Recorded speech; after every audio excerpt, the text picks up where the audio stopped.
ദേശീയപാത നിർമ്മാണത്തിനിടെ കുടിവെള്ള pipe line പൊട്ടിയിട്ട് മാസങ്ങളായിട്ടും പരിഹരിക്കാൻ നടപടിയില്ല.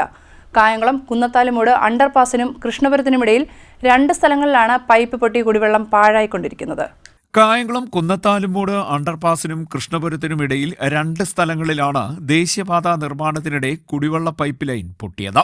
പൈപ്പ് ലൈൻ ഇത്തരത്തിൽ പൊട്ടിയിട്ട് ഏതാണ്ട് 6 മാസത്തോളം ആകുന്നു. എന്നാൽ യാതൊരു നടപടിയും ഉണ്ടായിട്ടില്ല. കുടിവെള്ളം പാഴായിക്കൊണ്ടിരിക്കുമ്പോഴും ഇത് പരിഹരിക്കാൻ വേണ്ട പ്രവർത്തനങ്ങളൊന്നും നടത്തിയിട്ടില്ല. 6 വരിപ്പാതയുടെ കിഴക്കേ അറ്റത്ത് സർവീസ് റോഡിനെ വേർതിരിക്കുന്ന കോൺക്രീറ്റ് ഭിത്തിയോട് ചേർന്ന ഭാഗത്തു നിന്നാണ് വെള്ളം പുറത്തേക്ക് ഒഴുകിക്കൊണ്ടിരിക്കുന്നത്. സർവീസ് റോഡിലൂടെ വെള്ളം ഒഴുകുന്നത് കാരണം റോഡിലെ ടാർ ഇളകി കുഴികൾ രൂപപ്പെട്ടു തുടങ്ങിയിട്ടുണ്ട്. അപകടങ്ങൾക്കും ഇത് കാരണമാകുന്നു. അതേസമയം നിർമ്മാണ കരാർ കമ്പനിക്കാർ ഈ ഭാഗത്ത് പൊട്ടിയ പൈപ്പ് ലൈൻ ശരിയാക്കാതെ തന്നെ അതിവേഗ പാതയിൽ ടാറിംഗ് പ്രവൃത്തികളുമായി മുന്നോട്ടു പോകുകയാണ്. നിർമ്മാണ പ്രവൃത്തികൾ പരിശോധിക്കാനെത്തുന്ന ദേശീയപാത അതോറിറ്റി ഉദ്യോഗസ്ഥരും ഈ കാര്യങ്ങളൊന്നും കണ്ടില്ലെന്ന് നടിക്കുന്നു. ദേശീയപാതയുടെ സമീപ പ്രദേശങ്ങളിൽ പലയിടങ്ങളിലും രൂക്ഷമായ കുടിവെള്ളക്ഷാമം ഇപ്പോൾ അനുഭവപ്പെടുന്നുണ്ട്.